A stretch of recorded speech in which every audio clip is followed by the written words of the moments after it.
Hello, friends. Chris Corsi here, president of Thrive Today, and I want to welcome you to the Relational Skills in Real Life podcast. Friends, today's example is such a helpful example. I'm honored to have my friend Lizabet Nix, who's with us, and she's going to share how she messed up well. That's right. We're going to continue this concept that we've talked about before of messing up well. And the reality is, friends, we fall out of relational mode. There is no shortage of things in this world, of things in our life and things in our community that puts us in enemy mode.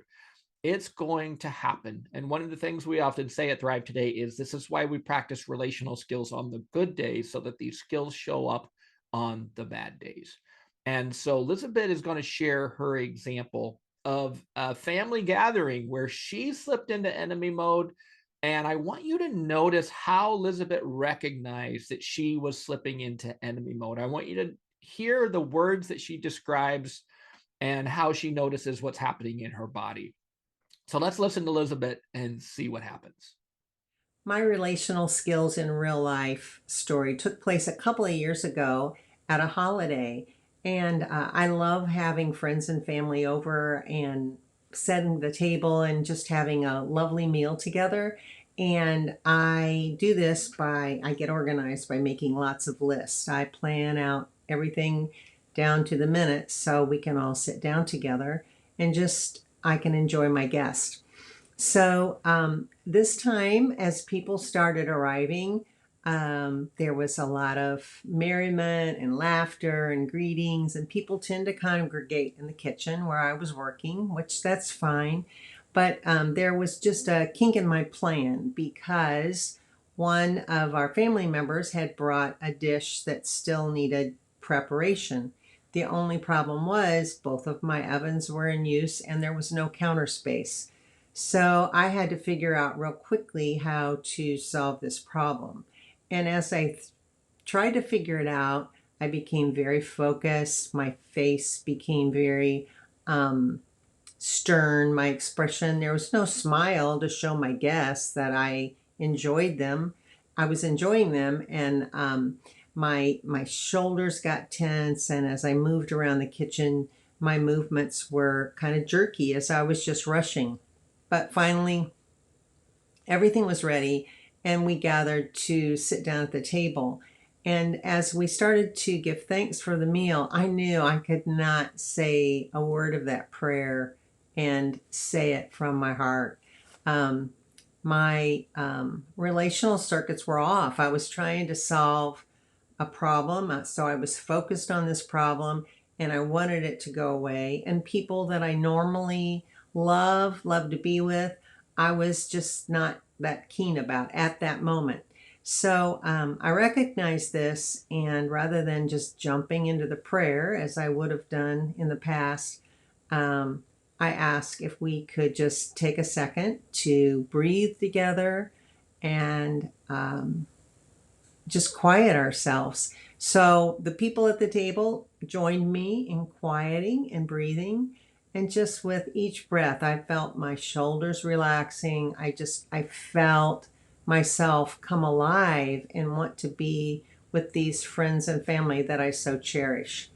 So I'm really thankful that I learned relational skill of quieting, knowing when to take a break, knowing when my relational circuits are off, and could really take corrective action and just truly enjoy the people that I love and serve them in the way that I had planned for that day. All right. Well, friends, wasn't that something? Elizabeth gave us a really good story here of probably something we all can relate with, about a moment where looking forward to some joy, some laughter, some good times, and circumstances become very difficult or very overwhelming.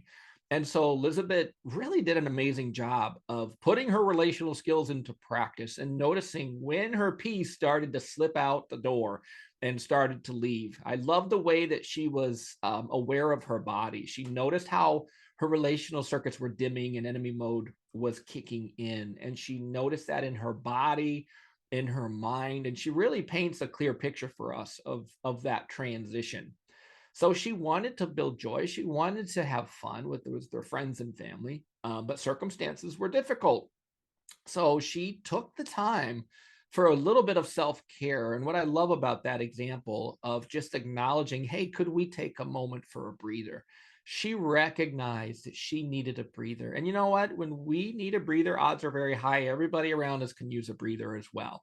Most of us just don't think about it, or we don't give ourselves permission to take that breather. So she gave everyone just a nice dose of God's hospitality that said, hey, let's just take a moment in quiet. And so Lizabet's worked hard. She's been practicing relational skills for a number of years now. Living relationally requires some training. And so living relationally just doesn't happen automatically. There's actually things that have to grow in us and in our character and in our brain to help us to be able to live relationally. And Elizabeth recognized she needed some quiet. She invited others to join in, and this helped to restore her joy and her peace. And what a very hopeful message for all of us today, that, you know what, this is why we practice, so that in the moments we lose our joy and peace, we're able to stay present and we're able to stay our relational selves, which means we know how to stay ourselves. We know what's needed. We know what's not needed. So she knew she couldn't just try to ignore this. She couldn't dismiss this.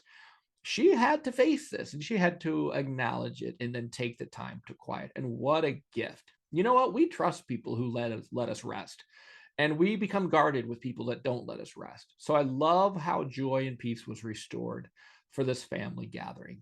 And so as you think about going forward here, the key that I hope that you're hearing today is practice.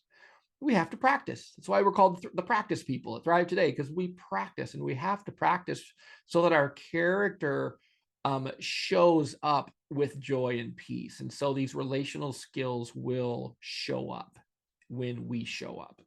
And so the good news is you can learn more about these skills. We have some practice classes. We have habit builder groups that you can do on your own with friends, or even with one of our trained facilitators. And these are very good ways. These are practical ways to not only learn more about these relational skills, but practice relational skills with other people.